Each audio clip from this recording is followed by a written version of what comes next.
Next Wave Gaming. What's up, everyone? Thanks for tuning in for this week, the final week of the SPL, Next Wave Gaming's Week 7 SPL review. With us today, we have myself, Wolfpack89, Scotch737, Shadow Venom, and the one and only Sayo from Mortality Gaming. How's everybody doing today? Doing good. Doing fine. And specifically to Sayo, thank you for taking time out of your day to join us. I know it's late there at the time we're recording this, so just wanted to say thanks for sticking around and doing this with us.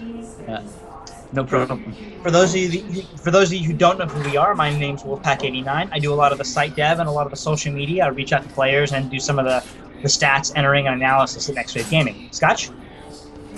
I'm Scotch737. Do the video editing for Next Wave Gaming, and I try to play ranked, but most of the time play casual. Cool. Shadow? Hey, my name's Shadow Venom. I cover the EU side of things, the analysis, the articles, and I also play ranked. And of course we have Sayo, Soul Inner for Mortality. Well, Yeah. without any further ado, let's get right into the picks and bans. Shadow Venom, since you took over the EU this week, why don't you take us off and talk about the picks and bans this week? Anything that stood out to you? Yeah, I think the fact that Geb was 100% banned this week is another factor to show how strong he is. Like, people, we hear the word OP a lot, you know, for like Mercury and Freya, but what about guys like Geb? Yeah. Always banned. No one wants them. You don't want to see Geb ever. He's just gone. Why? Right. You know, there's obviously a reason for that. That shield is crazy. The shield does so much to keep people safe. I mean, you're like, oh, I'm gonna get this kill. Oh, look, there's a Geb shield. Never mind, he lives. Plus that knockup's OP as well, so. Yeah. Exactly, and Silo, from your Freya. perspective, real quick, Silo, from your perspective, I'm even noticing the people who have the first pick option. So I think we saw it in the TSM Mortality game, actually, the tiebreaker game. First pick actually banned out Geb, and it wasn't the first time I'd seen that. What, from your perspective as a player, why are we seeing the first pick teams also banning Geb?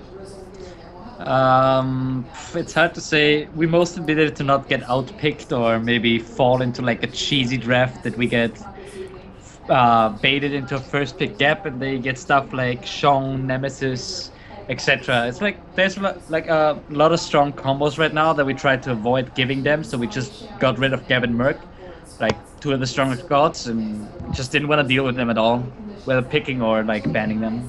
And do you think that's pretty consistent for the Geb first pick bans? They're just trying to avoid that?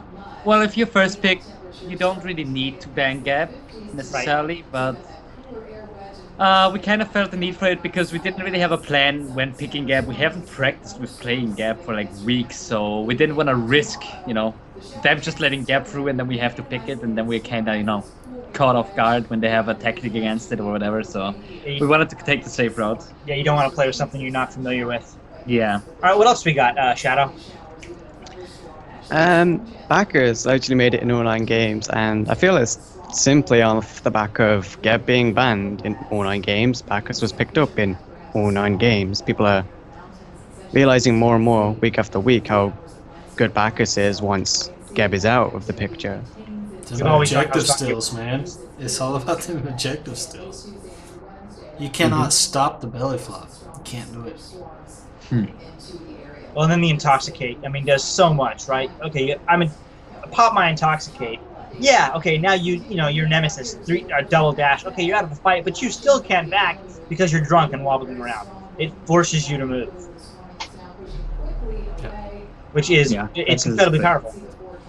Backers is really strong for engages, stealing objectives, setting up plays. He's overall very strong. His only big weakness is his lane push is really garbage. Yeah, Early game is That's really his difficult. only downside. Yeah. I've saw Bacchus still, I think, total of 8 objectives this week. Yeah, it's a knockup, you know. Like, if you don't have Madra's Blessing on the other support, you won't have beats, definitely. Then, you know, if he times it right, he gets the steal. There's nothing you can do about it. Right. Awesome. Well, anything else? I mean, obviously we're seeing the rise of Freya, but we talked about that last week. Anything else that pops out to anybody in the picks and bans? I mean, Rama continuing to have a good performance. Vamana getting picked a lot this week. Yeah, Vamana got picked a lot this week. I think he's like overall like probably one of the strongest, if not the strongest bruiser right now. Yeah. He's just the ultimate increase of your physical power. Your in-hands just hit way too hard. It's crazy. Without items, just going defense and having boots. I think you hit for like 150 at level 9. It's crazy. And the only god to have a pentakill in competitive play, isn't it? Yep. Unofficial penta. We have like 3 unofficial pentas that have happened over the past few weeks. But I think he's the only god to have an official pentakill in competitive play. In the SPL? Yeah. Yep. Oh yeah. Oh yeah. no, I don't think he has. Does he have a pentakill in the No, SPL? no, he does not. Only at the Smite launch tournament. Yeah. Oh, we had a few pentakills before that. There was like a Zeus pentakill I remember very distinctively in like a half a year before that. But yeah. But Okay, recently, since the launch of Smite, Yeah, we'll say since launch. Yeah, Yeah, and we'll I'm say probably the only one now. You know what? Since we're on this little subject here, I heard Drybear today comment on your last pick on Osiris today of Yeah. Mystical Mail, and you were against a few different opponents, but Midgardian Mail might have made better sense, but I don't think so. I think you were looking for that extra proc, and well, it's like with my build, I survived for like ages, right? So Exactly. some extra damage. The main reason I did it gives you a lot of base HP, right? Yep. It gives you a lot of HP. I didn't want to go for a magic defense item against the Shang, so the increased HP gives me more tankiness against the Shang, obviously, on top of my Head of the Urchins that I had. And they had Ram, Loki, and what was the last? Thanatos. They had like 3 physical carries yeah. that dealt damage to me. So the natural choice after having Kins and Boots, that's like the main damage items you need, is going more defense at this point, right? Yep. Because you're so far ahead, more defense will make you survive longer, you engage, blah, blah. And Mystical Mail has another really good factor, the passive, that will reveal Loki, If I Yep. may need it, Exactly. it will reveal Loki. I can see where Loki is, which is also very good. And Midgardian Mail, I don't know, they didn't hit me. Like, they didn't even try to hit me, Exactly. Like, the exactly. only damage I really got was collateral, like from my AoE, Rama, ultimate, a Loki decoy, or whatever. Or Loki, like, have no other target than go on me. But Midgardian Mail against the Thanatos with his second ability, speed up, against the Loki with his first ability, vanish, makes him slow immune. Me having a Frostbound Hammer and the 80 carries all having sprint, Midgardian Mail would have not been good there, no. Exactly. Yeah. Exactly. All right, so that pretty much covers picks and bans. Let's talk about our ADCs this week. First place, barely, is Funballer from Exposed Secrets. Real ZX coming in at second place with 1475. Funballer only 1 point above him this week at 1476. Third place, it was going to be Young Bay this week at 1260. Fourth place, Moex, unusually falling down this week to 1245, typically one of our top players. And then we have fifth place Zimstar at 1191 and Shaggy Shank at 968. The first thing I want to look into, especially since we have Sio here, is the lower score of Moex falling down to 476 farm, a relatively low player damage, only 443, and towards the bottom on structure damage as well, having only 523 structure damage. So I mean, what happened there with Moex this week? From your perspective, Sio, Well, doing a little bit less this week compared to the past few weeks. Moex is studying, right? And his university or whatever semester is starting right now, so he has to take care of finding an apartment and all this kind of stuff. So he doesn't really practice, nor do we scrim at all since like the past week, 1.5 weeks. This might be a factor why, he fell down a bit. Right. Because, he just doesn't find the time to play currently. Right. Okay. Well, that would make sense this week then, because up to this week he's been one of the top performers. Yeah. Doing very, very well. And this is really the first week we're seeing him fall down below a top 3. So, but his overall score, which we'll go over here in a second, is still top of the charts. Is anybody else? I mean, Shaggy Shank also having a really tough week, having a score at 968, averaging 9.3 structure damage per minute. Barely able to hit ahead of the tower, 732 total structure damage over 79 minutes. Only 7 kills, averaging 2.3 kills a game. Where if we look back to, Moex, who we just talked about, not doing very well, still averaging 3.6 kills a game. Yeah. So, also Shaggy Shank, all of Coast actually having kind of a rough week after last week doing fairly well. But does anybody else have anything else they want to talk about this week for ADCs? Sile, from a player perspective, or us as analysts, what did you guys see this week from our ADCs? This week, well, what do we have there? I think the Freya ADC is still like very, very dominant because if you don't put it in jungle and you can put it in the soul lane, right? You don't need to go hog, which means you're free to buy like sprint beats or like beats ages, and you also get a lot of farm towards like the mid stages of the game because you solo the lane, right? And the support roams.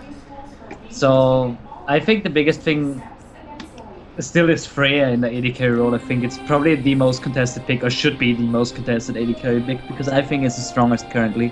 In your honest opinion, what's the ADC that would best counter Freya in lane? I don't think that any ADC really counters Freya. This is why she's so strong and dominant. Okay. Like, she just gets farm, right? You can't really kill her because of her ultimate and her banish. You can't really box her because of her lifesteal, and like once she gets like 2 free items, she has like so much attack speed that you just die, and then her ultimate does so much damage and you can't damage her meanwhile. So I guess a well-played Ram is not bad, because Ram can kind of counter her ultimate to an extent. But other than that, I don't think that any AD carry is really good against Freya. Can her Cupid, right? Well, Cupid. Kappa. Cupid, yeah. Cupid would be actually. I think Cupid would be really, really strong if Sprint wouldn't be in the game. I hate this ability so much. Sprint is like such a no-skill, no-brain ability. I think it's like garbage to have this in the game. I literally think so. It's really like, I guess it's just because of the ADCs. They would have way too hard of a time to be effective in team fights later on if they wouldn't have the increased movement speed and no, decrease in movement speed when they attack. Yeah. I think they would have way too hard of a time, especially against bruises and stuff, right? If they would not have sprint, they could do nothing. So I guess this is why the ability is in the game. Yeah.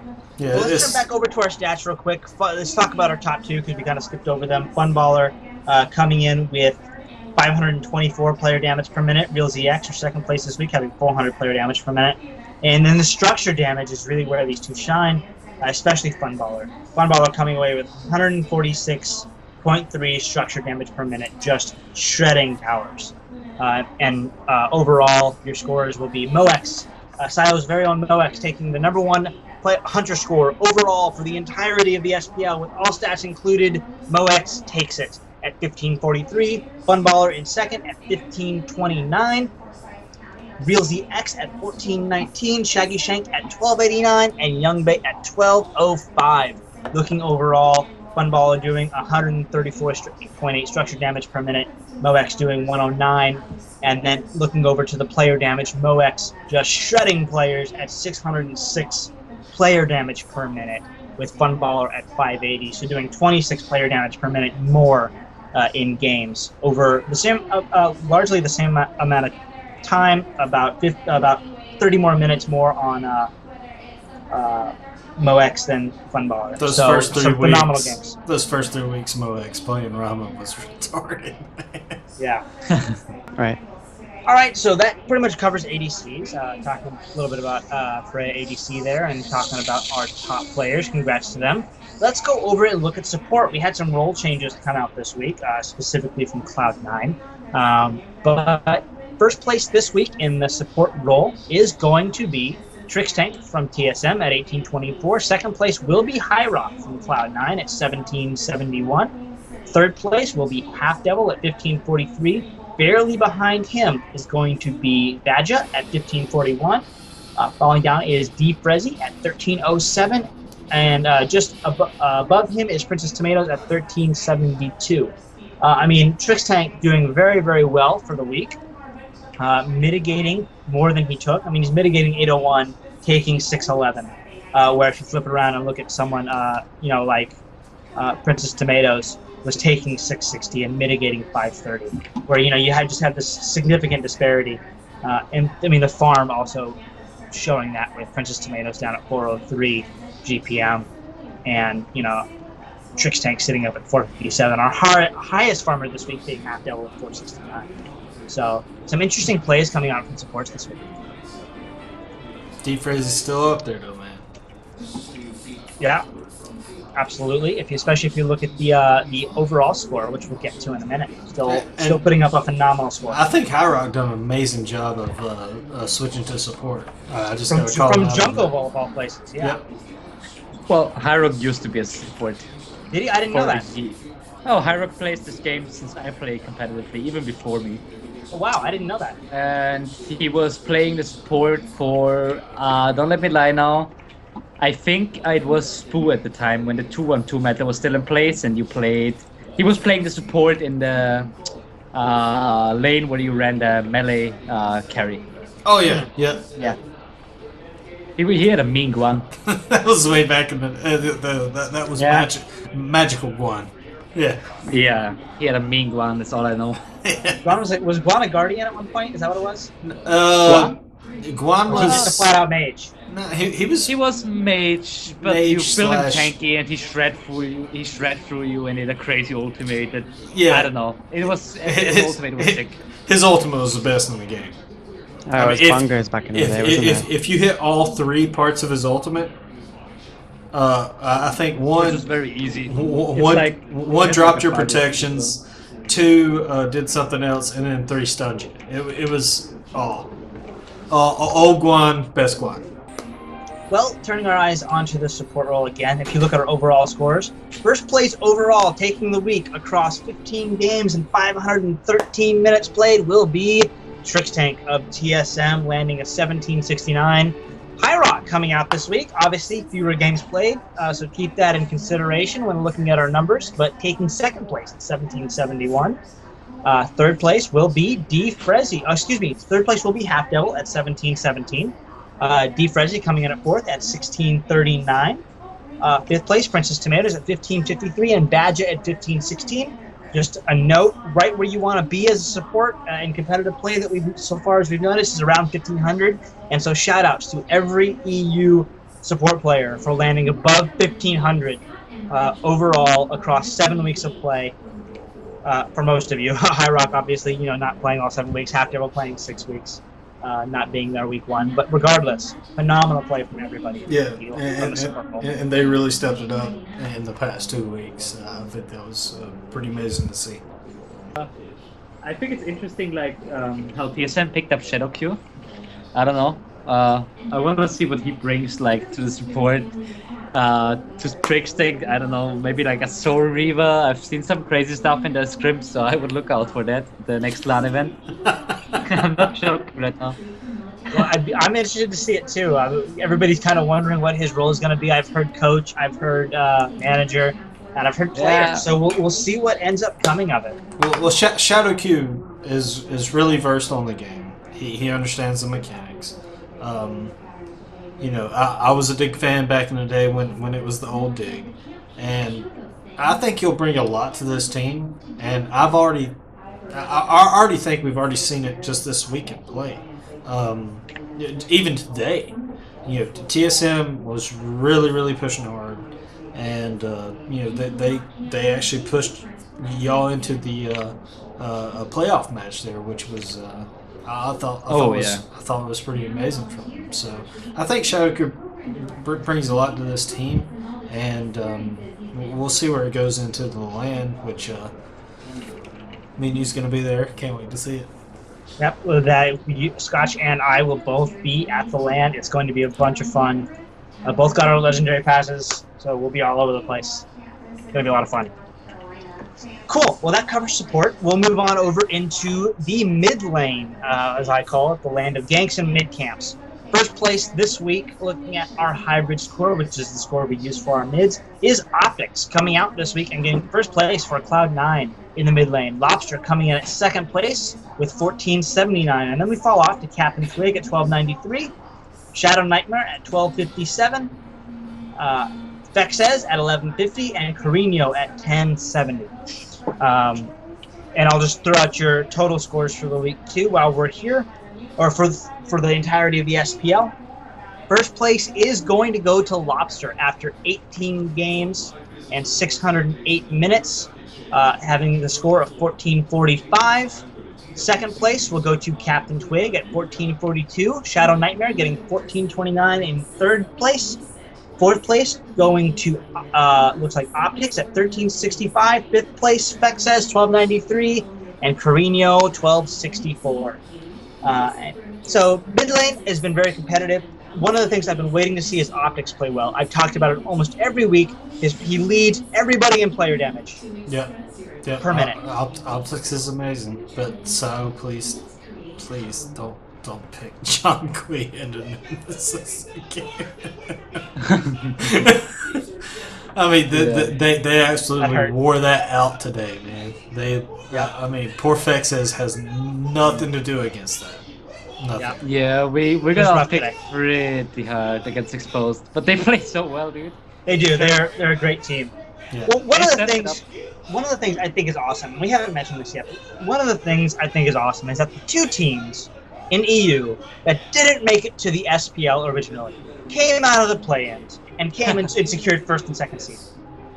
Well, I don't know. EU is really competitive. I don't know. It's like the team, like I joined Mortality, they're the old Bloody Tech, right? And they in the leading up to the qualification for the old LAN event, like the EU LAN event, where I played for C9 still. Yeah. They beat us in they beat TSM, us, they beat SK and other teams, in the quarters, semis sometimes, and they were a really strong team. They just didn't make it, They didn't show up every week, I think, so they couldn't farm all their points towards the seeding, right? So they didn't make it in the end, but they're like a really strong team since like months now. Yeah, they've been strong for a while. Yeah, and so like you're gonna see Achilles has so much talent. They're like so strong individually as well, and they have really smart picks and bans. And I'm personally really looking forward to see who is it now? Team Coast, SK Gaming, Potato Poise, and Achilles playing in the right. That's gonna be really cool, right? God, I'm looking forward to seeing how well Achilles will do against SK and Team Coast. How happy are you? You don't have to face Agilitas right now. Well, I don't really care because, literally, for me right now, it's 2 games, 2 games separating us as a team and going to the World Finals, right? So we are really, really happy with how we stand right now. If we would have had to face Achilles, I mean, then we did something wrong in the season, right? And we deserve it, I guess, Comfrey's pretty strong, man. Comfrey is really good, dude. Yeah, I know. He's really strong. Cool. And they look scary, so. Well, let's look back at the stats for this week. Like I was saying before, Optics is player damage. Let me just put this in perspective for everybody. He has 899.9 player damage per minute. Round it up, basically 900 player damage per minute. That's over 7 weeks, right? No, that's this week only. Oh, this week. The next highest for this week, let me see here, looks like it's going to go to Carino at 513. Oh. I mean, the differences are staggering. And this is true everywhere. And if you look at his overall numbers, he's got 670 player damage per minute over 18 games and 509 minutes. The next highest to that one is 585, almost 100 lower. This guy puts out player damage, and Cloud9 needs to be able to capitalize on it. They must, and he took first place as the mid laner for the first time, I think, ever this week. It's awesome to see. I just want to say something on that. That is like even par with the ADC player damage per minute that we've seen in the past 7 weeks. That is pretty outstanding. Pumping out 85.8 structure damage per minute too, so doing similar to what ADCs would do, an average ADC would do in structure damage per minute, to 9,400 structure damage. Next highest per minute is going to be 61 from Captain Twig, but almost 4,000 below is total. Cloud9, take notes. That's what we do these stats for, man. Come on. Right, that covers us on mid lane. Let's go over into solo. I've been talking too much, so Ash, why don't you take us over onto the solo lane scores? Tell us who led this week. Alrighty. This week, Maniac led it with 1685, followed by Emilitu with 1565, Third place going to Zalia with 14.27, followed by Isaiah himself with 14.06. Game Winner dropping to 5th with 13.75, and finally Variety with 12.61. Maniac having a great game, and I mean, you were talking about Maniac's mechanics. Maniac's mechanics phenomenally good in lane, and the amount of structure damage he did was pretty good this week as a solo laner too, at 36.8, doing 3,000 structure damage this week overall, but dwarfed by Game Hunter popping out over 10,000, 105.3 structure damage per minute over 100 minutes. Doing very, very well, clearing his lane this week and taking those towers. Did you say 10,000? 10,531 for Game Hunter. Wow. Structure damage in the solo lane. Yep. And Loki though. Yep, Loki Shrek's towers. Titan's Bane, baby. Yeah, he gets Titan's Bane as his third item. I think almost exclusively every game, and if you leave that lane and you make a bad rotation, you're gonna pay for it with your tower, and maybe more. Titan's Bane OP. Confirmed by Sio. Let's see. Let's look at average deaths in the solo lane, because that always, it's a 1v1 matchup, so I always like to look at who, for a lot of the game anyway, especially the laney base, I always like to look at who has the lowest death rate. Zalia coming in an average of 1.94 deaths per game. Followed by Game Hunter at 2.59 deaths per game, and this is overall, not weekly. And then we go to Sio at only averaging 3 deaths per game, Maniac at 3.5, Variety at 4.05, and Emily2 at 5 even. Of course, keep in mind, Emily2 only playing 1 week of solo lane gameplay. And then even if you look at your just this week, the lowest average deaths going to Zalia, second going to Maniac, then Variety at 2 and 3.3, and then Sio at 4. Game Hunter also at 3.3, and Emily2 at 5. So relatively low average death counts for all of the EU solo laners. Alright, so I gotta ask you this. Since Colmay isn't here right now, that's a member of Next Wave Gaming, but we always pick on you about not leaving the lane. But you've already pointed out that out to us earlier, that solo lane in the EU is about farm. And if you could explain that again, maybe just try to touch on what your objective is throughout the early and mid game. Yeah. Well, how I see it personally is when I pick my solo laner, I try to pick it to benefit the team in like the later stages of objective fights, sieging a tower, team fights, etc. The most, right? So I'm most impactful at this time of the game, late game. Not early game, not mid game, more towards the late game, right? What I need for that is good farm levels, and I need to keep up with the solo lane at least. Which means that if I do a rotation, right? For example, for a Gold Fury, and I failed this rotation, and the enemy solo would have stayed in the lane and got my tower instead, I would fall behind 500 to 600 golds and maybe a level, This is why rotating out of the solo lane is very risky at most parts of the game. And also, we as a team like to stay in the solo lane, split push, call that the solo lane is missing, and then back off the objective, right? For example, Gold Fury rotation. Enemy solo lane rotates out of the solo lane because of the Gold Fury. And if it's early on in the game, it's also really risky to start or do a Gold Fury 4v5, right? If you are the 5-man. So you could just stay in the solo lane, let your team fight off the Gold Fury 4v5, and you split push the tower meanwhile, which is more effective than rotating and maybe losing a fight. Okay. Looking at our stats one more time, we'll go over the overall. So first place goes to Maniac at 1638. Second place is Sio at 1627, just 11 points behind Maniac. Very, very close. Emily2, of course, only playing 3 games overall, so keep that in mind, but landed at third place at 1565. Then we have Azalea landing at 1552. Game Hunter at 1484, and Variety at 1375. And one thing I wanted to point out was we were just talking about how Game Hunter does a crap ton of tower damage, structure damage. Game Hunter overall, over the past 17 games that he's played, 578 minutes, did 47k structure damage, 82.2 per minute. Over the past 19 games, it looks like Mortality has played, unless I have my number wrong here. 592 minutes,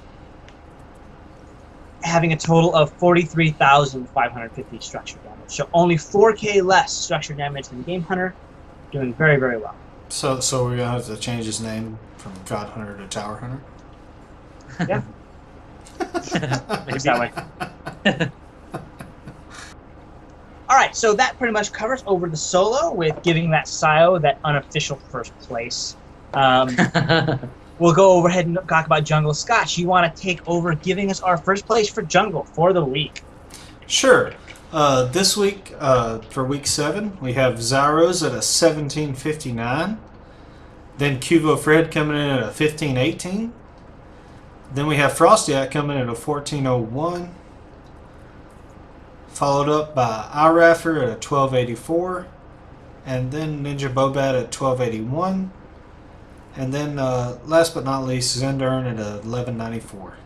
Yeah, Coast and C9 having rough jungle weeks. Yep.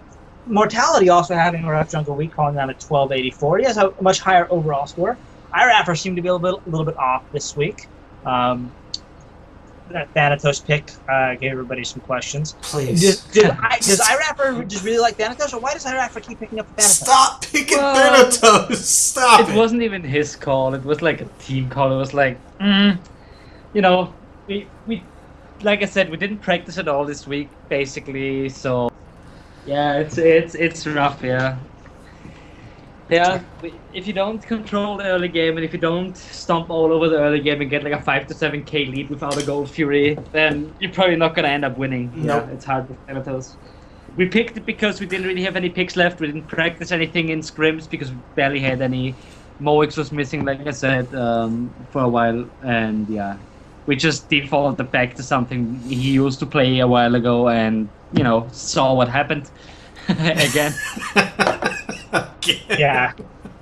Going into our stats, Cuvo Fred leading in player damage per minute and also in structure damage per minute, so making his way around the map clearly. He has 528 player damage per minute, with the second highest being Iraffer, actually. Zeros at 456, just behind him, Iraffer at 439.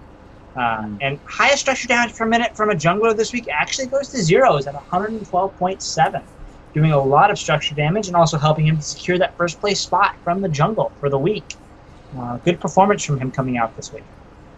He went this week. He went 14 and 11, killing an average of 4.6 times and dying an average of 3.6 times with 4.3 assists per game.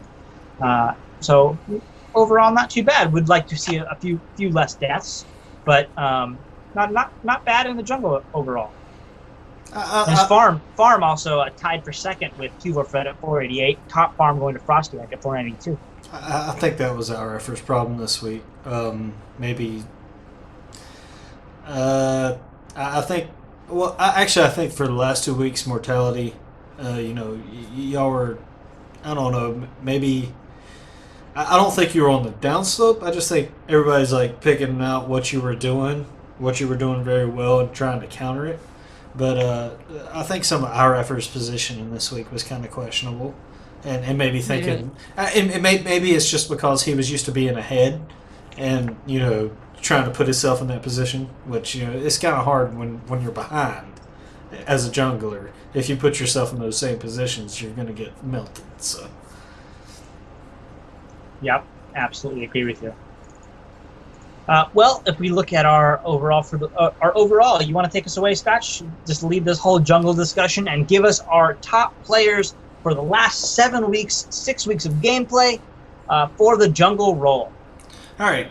Overall, for the past 7 weeks, you've got Cuvo Fred coming in at a 1550, Frostiak coming in at a 1504, and Zyros coming in at a 1454. With Iraffer following close behind at a 1422, Zendern at a 1299, and Ninja Bobat coming in at a 1260. And this does include Ninja Bobat stats from his other games. We did import those over. Seeing as he only played 1 week with Cloud9, his score would have been 1281. still down below Zinder at $12.99. And I gotta say, Ninja Bobat came back strong Yes, this week. absolutely. And I think that has to go to something to say, hey, you kicked me off the other team. Let me show you what I can really do. So, but congrats to Ninja Bobat. Congrats to Wolfpack's Cubo Fred, which we touted so hard in, was it week? I think it was week 5 or 4. Week 4, yeah. The fourth week of gameplay. Yeah, Either the fourth or fifth week of gameplay. Yeah, it was the week that Cubo Fred had Thor every match, just like Dakars did in NA. So, all the junglers playing very well. Everybody being very consistent. I think they played very well this week. Everybody did. We just gotta get that team synergy down more for the bottom two teams, especially since they're playing against those Challenger Cup teams. Yep. So. Well, I think SK is gonna have no troubles whatsoever. They are probably one of the strongest teams in EU right now. Yeah. Overall, SK. They just, they always step it up towards the end. That's how they do it. I don't know. Yeah. Well, and they will bootcamp as well. So speaking of which, let's talk about the upcoming games. We do have the wild card next week, where Agilitas and Potato Boys will face off against SK Gaming and Coast. The top 2 teams from there will join the top 4 teams from the SPL. They will join Mortality, Exposed Secrets, TSM, and Cloud9 at the regionals coming up in November. So make sure to keep an eye out for that. Over in the NA side, the Rambozos and 5 Angry Men will make it, and they will go up against teams Cognitive Prime, Cognitive Red, Team Dignitas, and Team Snipe. They made it to the SPL. Rambozos and 5 Angry Men will actually go up against Thirst and Fat Chunks, and the top 2 from there will go to the North American regional. It's also happening in November. In case you're not following along with the way things work, the top 2 teams from both of those regional championships, so 6 teams will compete in a tournament in November. The 2 teams from both regions, total of 4 teams, will then go on to the Worlds to meet up with the top 2 teams from China, and the top 2 teams from South America and Brazil. I believe 1 team coming from Brazil, 1 team coming from the rest of Hispano-America, as they are calling it. So should be a lot of fun to watch. Ash, I've got to seriously ask you, how do you think that SK can pair up against Agilitas? I think that SK Gaming will actually fare pretty well against Agilitas. Agilitas seem quite opportunistic in the fact that when there's an opportunity, they'll jump on it immediately. And SK Gaming are very good at countering, from what I see. If someone jumps on Captain Twig, the rest of the team responds fairly quickly. Whether it works out or not is a different story. So I think Agilitas will look like the aggressor, but SK Gaming will turn it around very quickly, and I believe that they may come out on top, but I'm not entirely sure. It might be quite even. Depends how, motivational wise and stuff. SK Gaming just fell out the SPL, whereas Agilitas just won the Challengers Cup. So maybe, I don't know. I'm not sure how it's going to turn out. Right. Your opinion, Si? SK against Agilitas. I think it's gonna be a really safe one. I think it's safe to say SK without contention. SK, like Agilitas picks to win lanes, right? We scouted them a bit, we looked at them. They pick to win lanes, they pick stuff like Ice Smith. Pretty Prime is not scared to drop a wave, make a rotation. If this stuff is called, the rotation will be wasted. You back off somewhere. He will lose a whole wave, then the mid laner will get ahead. If you get Captain Twig ahead, it's really bad. You're gonna feel it very hard, because he's like one of those guys that has insanely good positioning and insanely good mechanics, because he jousts one-on-one as well, like Maniac. His mechanics are on top, and so is his team play. Like I think Shadow said earlier, Badger, I think, is the one guy that is really important to them. One of the assets of SK is that they counter engage on stuff you do really well. So if you call an early goal fear and they spot it out, they know ahead of time what they are gonna do, So if you give them enough time to counter engage or like make a play on you while you do something like an objective, they will win. That's our problem against them, why we fall against them every time, mostly, because we make a play that they anticipate already, like minutes ahead, like going for the mid camps, and they planned already to collapse on them, and so we lose the mid camps, lose the Gold Fury, and that's just stuff they like. they just seem very organized and planned out. And Agilitas is kind of, they play to win the lanes, they play more reactive, and I think that's gonna play in SK's favor. They're gonna go prepared into the playoffs against the challenger teams, and especially into the EU playoffs to make it to Worlds, because that's everyone's goal right now. Yeah, no one cares about the SPL anymore. No, it's over. No one gives a shit about this anymore. Yeah. What counts now is, for us, it's 2 games, right? I don't care if we cheese those 2 games, if we play them normal, whatever we do, we need to win those 2 games. Yeah. That's the only thing that separates us right now. To go to a $1 million plus tournament in January, which is insane. Everyone wants to go there. So I'm pretty sure, since SK knows how to like practice, SK knows when to turn it up and how to do that, they are gonna make it back, guaranteed. And I think Team Coast showed as well that they can be prepared. Like they beat TSM. They beat TSM the last EU LAN event before the TSM Invitational.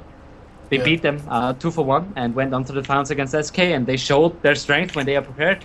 So yeah, I don't know. Agilitas will have definitely not have a free card to qualify, but neither will SK and Coast, because I think Potato Boys is strong, but not on the Agilitas level, I guess, because I haven't really followed the scene too much. But I don't know, if you guys follow the scene actively, I guess, because of all your stats. But how does it look like? Is it even, or is it one-sided games too much? I'll tell you this. All right, from the point you just made, SK, that boot camp that they had before the SPL launch.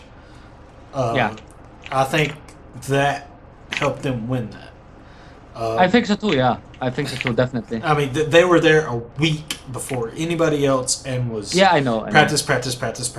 We would like to do that, but we don't have the chance to do that, sadly. Exactly. Right. Well, there's no boot camps in Germany, in Cologne. We looked for it. We looked like a month already, and there's no LAN centers, nor any gaming organization stationed in Cologne that we could go to, and practice. Well, hey, here's a good thing to look forward to. This tournament at Worlds will be, right now, it's the 3rd largest prize pool in MOBAs esports. Yep. Know, yeah. 3rd largest. 5th largest prize pool, no, 4th largest prize pool of any esports event. Yep. All right. Yeah. So I think that's going to open up venues for the future for teams that want to participate in LAN and practice in that environment. Well, all right, that concludes the final week of our SPL review here at Next Wave Gaming. I hope you guys have enjoyed this. If you haven't seen our other videos from the previous weeks, please go back and give those a listen and a watch. Look on our YouTube channel for some more content that should be coming your way. Scotch has some stuff in the works. I have some stuff in the works. And we have new content that should be coming towards you guys soon, and hopefully the Smite community will enjoy it. Just like we said earlier, Scotch and I will be covering Worlds, so make sure you give us a follow on our Twitter, @NextWaveGaming. Make sure to visit our website, nextwavegaming.com, for your community calendar, which will list all of the events coming in the community for both EU and NA, nextwavegaming.com. And we have a new site overhaul that should be going live relatively soon, which we're very, very excited about. For Scotch737, Shadow Venom, and myself, thank you very much, Sile, for joining us today. We appreciate the time. No problem. Pleasure. As my next question is, where can people find you at? On Twitter @TheSile, and on Twitch /Sile. Awesome. Well, make sure to go ahead and go over and follow him. I follow him on both, and so does Next Wave Gaming. So make sure and go give him your support. And thank you once again, everyone. Make sure you follow us on Twitter and visit the website, like I said before. Make sure you hit like and subscribe, and thanks for watching.